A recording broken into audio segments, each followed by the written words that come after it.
Good morning. My name is Dave Rhodes. I'm with the Department of Neighborhood Services working in the city of Milwaukee. Department of Neighborhood Services, basically what we do is enhanced development is my portion of what we do. My exact title is I'm the Construction Inspection Supervisor. So I oversee the inspectors that go out and perform permitted work. So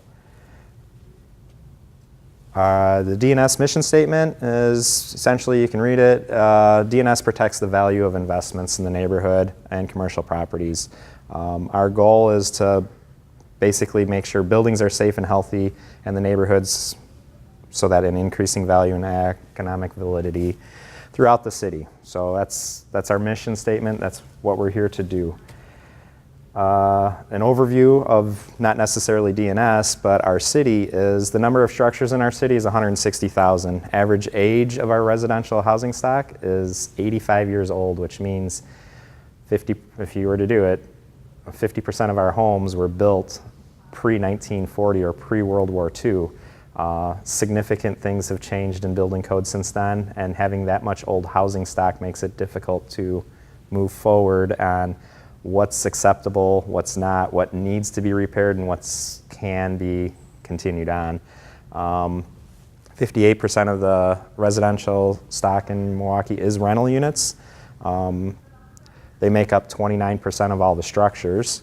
And for us, we also handle complaints on an enforcement side.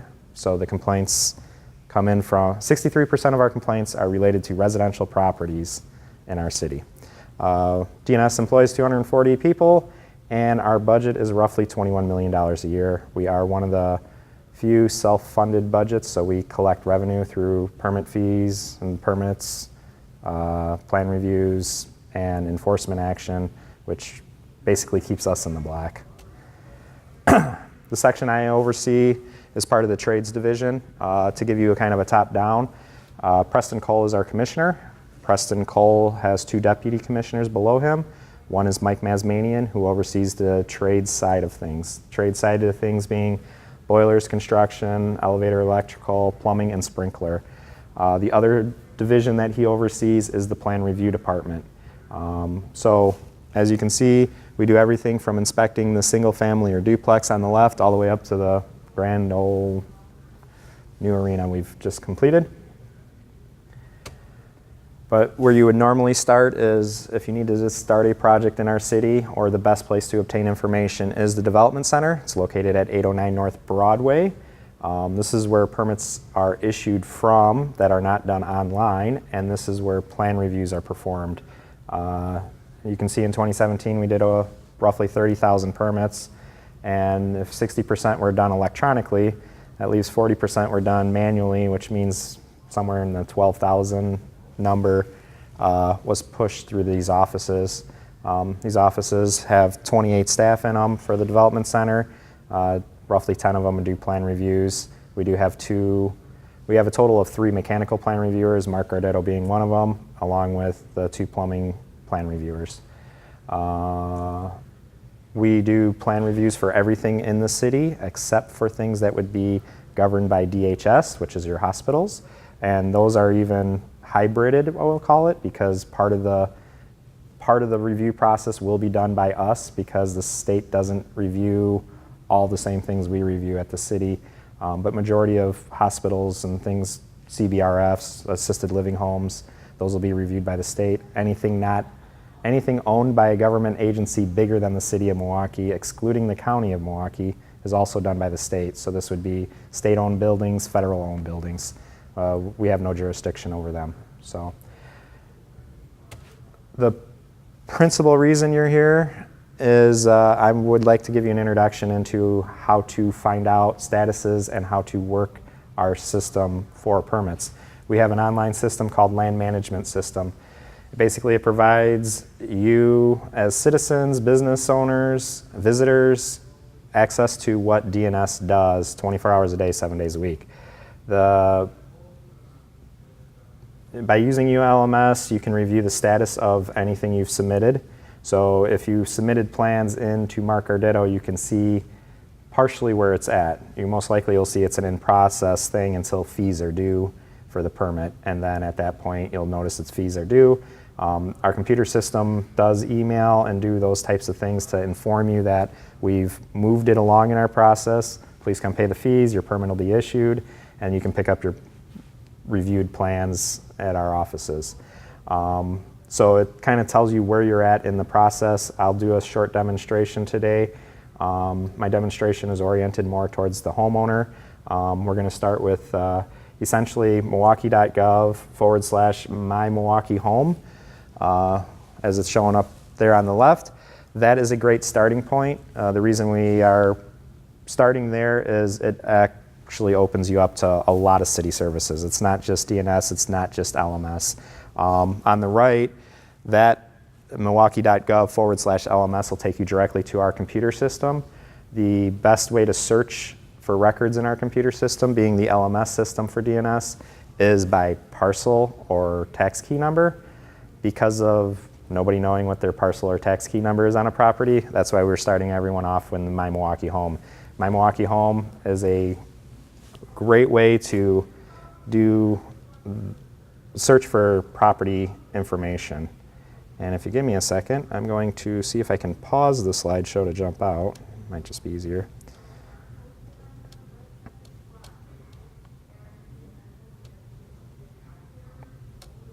And so just to begin with, we're already there, but I will show you it's milwaukee.gov/MyMilwaukee.home.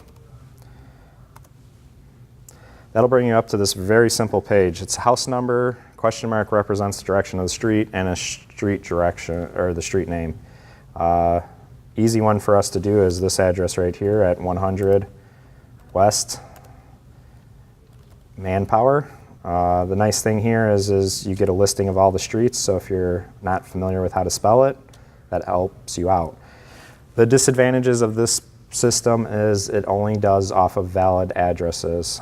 So once you submit that, you will get basically a My Property information. This page here is a great way to navigate across any city systems, meaning you can get your street and parking information, you can get your child education, which would be the school districts, there's business info, elected official, there's owner information, the registered agents as we know them, so it'd be, if it was the corporation that owns the property. The other links has basically some Google mapping stuff. The most important thing here is if you come down here where it says property registration, code violations, service requests, and permits, see details, click there, will open up the LMS page.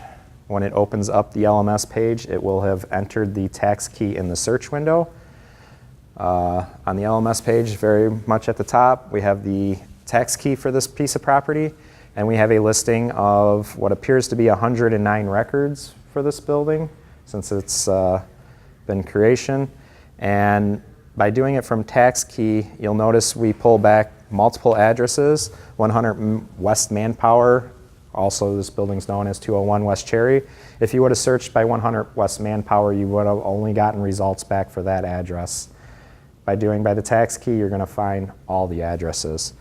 And then if you would like, I can show anyone at the end how to use Map Milwaukee, which is another system where if you don't know exactly, it's a GIS-based system, so if you don't know exactly the address, but you can locate it on a map, pick the parcel, you can go through it in that way too. It's just a little more complicated, but I can still show it.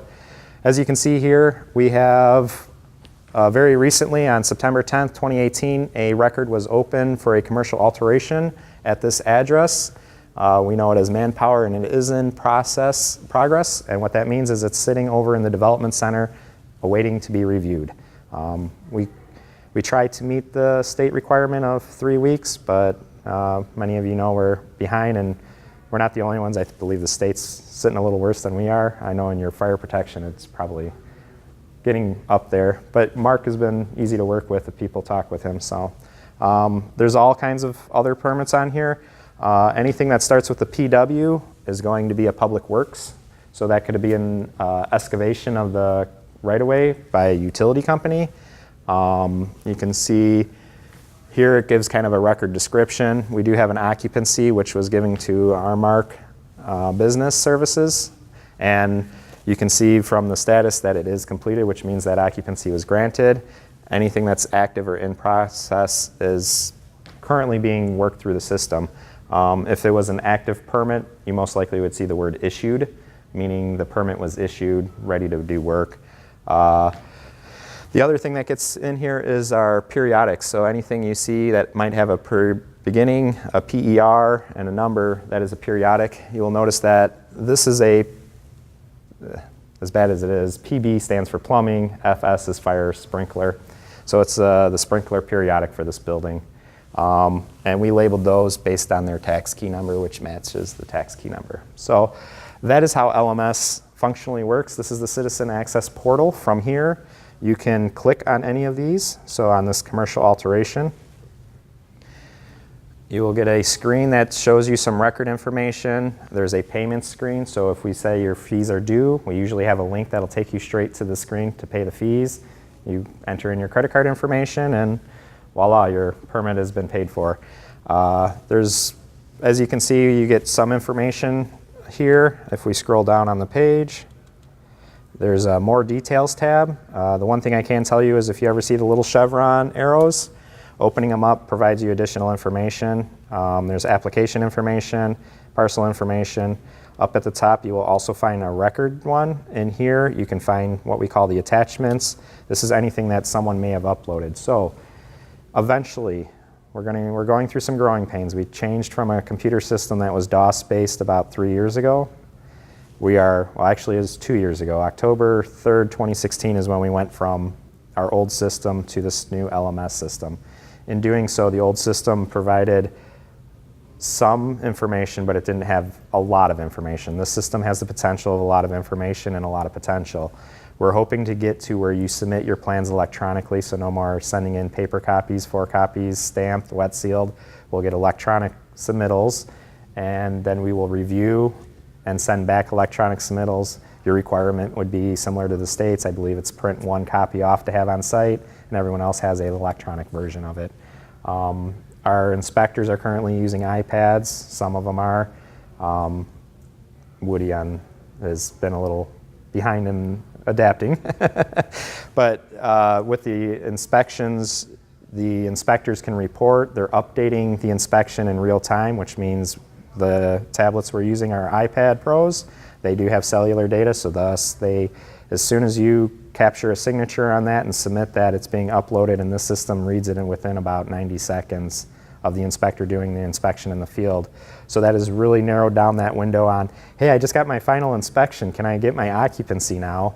Yes, I can see that you did get your inspection, and now we can produce it. Where before it was well, you'll have to wait till the next day when the inspector comes in and updates the records in the old system. So the new system is, in my opinion, and it's a great advancement for us. We're having hurdles currently adapting to the new system, but within a short period of time, which I would say is 18 months, we're going to be where you can schedule your inspections online, remake the request for it, get confirmations. You should be receiving printouts or field inspection reports electronically through email, which could be sent out to everyone. For your company, you would get the guy on the site and possibly the owner of the company. But on our larger ones, we can send back to the architects, the design professionals, the structural engineers that may have signed off on it. If it's significant that it needs attention all the way back to the owner, we can include them. We don't normally include owners with inspection reports. We don't ever want to make anyone look bad as a contractor, because a lot of owners see failed and think it's the end of the world, where actually you need to make a few minor corrections to become code compliant.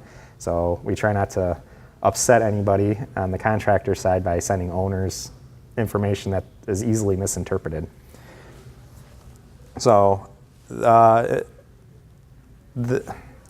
as you can see on this particular one, there is a PDF. If you were to click on it, you can open it.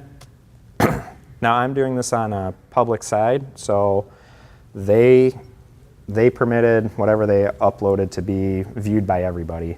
There are projects in the city that you will see the documents, but you'll never be able to see what it is. Here you can see it's the certificate of supervision by the architect of record for the building and structural design. So he just uploaded the documents to the record, possibly when he created it, to aid.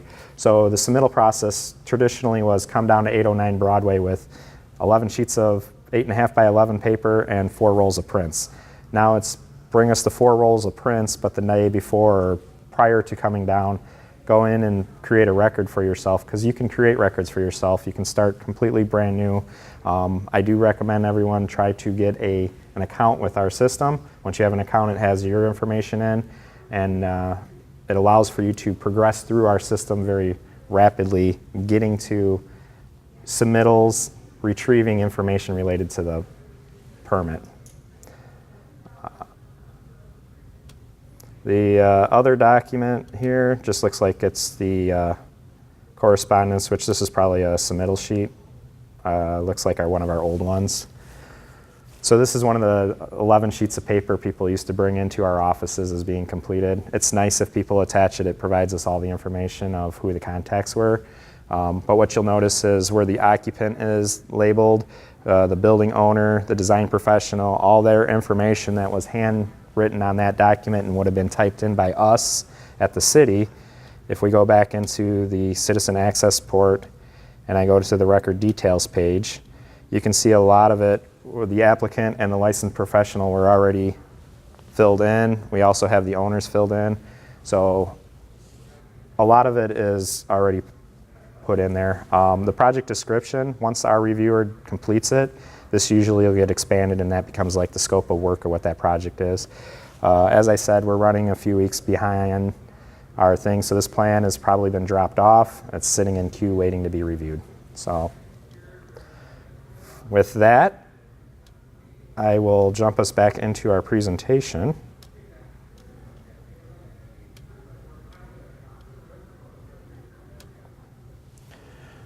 This is where we were up to this point. So I kind of gave you an overview of how to search for a record. My Milwaukee Home is a great way to start. It's great for homeowners. If you wish to file a complaint against somebody else, it's a great way to get started with that.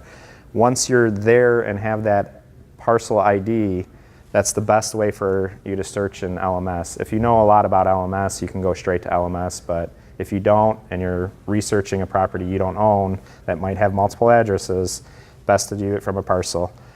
That stated, there's my contact information. I do have some of my business cards. I have some Plan Exam business cards at this time. If you have any questions, I'm eager to help you. The call for action that's up there, that is if you wish to file a complaint or do something of that nature. We also have a click for action right on our city homepage. It's on My Milwaukee page. It's almost on every city homepage. So if you wish to input a complaint, that's the way to do that. Work being done without a permit is a pretty common contractor complaint we get because they didn't get the job. So with that concludes my presentation, and what I can do at this point is I can go through and show you the GIS system unless you have some specific questions. I have one question for you. Sure. You said that you recommend that everybody create an account. Correct. I can show you. Tell me a little bit about that. I can. So in creating an account, as I said, you can always start. Whoop.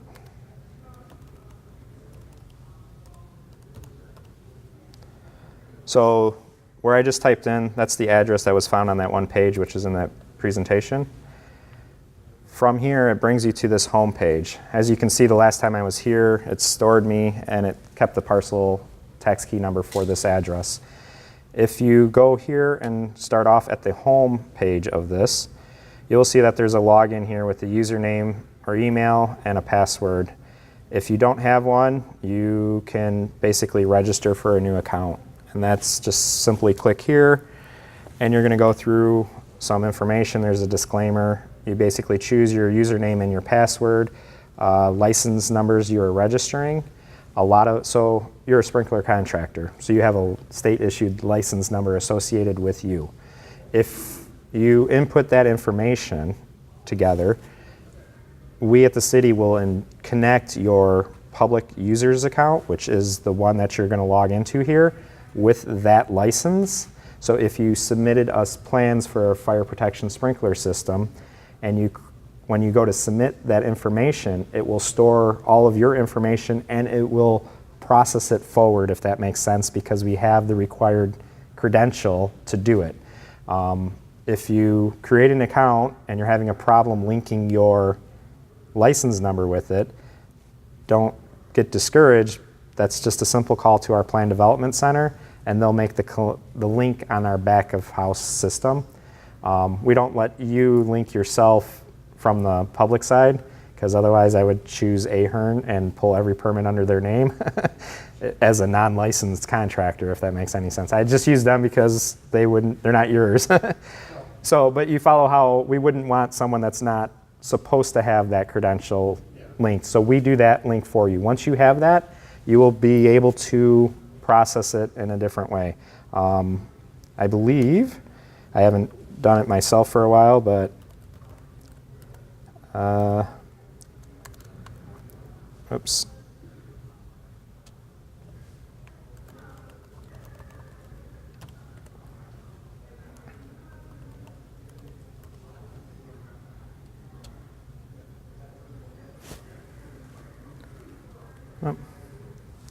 I use basically my city email address, and I should.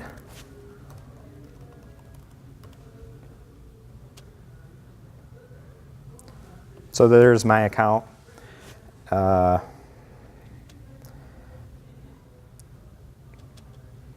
You can see I have no records that I've submitted recently that need to be worked on. You can view your records. At this point, I can come into building.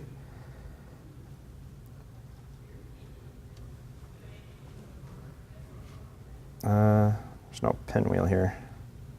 You do have to accept, and you can continue into an application. So as you can see, I hold electrical license so that I can show the electrical permit, or I can do not applicable. So if I was trying to pull an electrical permit, I would click on that, and what that would allow me to do is create an application. So I can come up here, choose electrical permit. Your particular one, I'm pretty sure you guys still fall under fire protection permit down here. So you can actually create an application right here.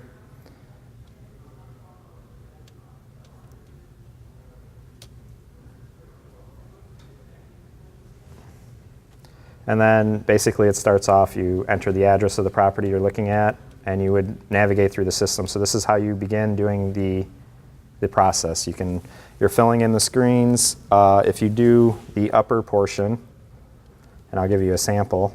So if you do 841 Broadway, and I do a search here, it should come back with 3 of them. 841 is the building I work out of. Choosing one, you will see that it pre-fills in most of the associated owner and all of that information for you. So it's filling in everything you need for the permit at this time. We are in the live system creating an actual permit for fire protection at 841 North Broadway. Now, of course, I'll cancel out before we get towards the end.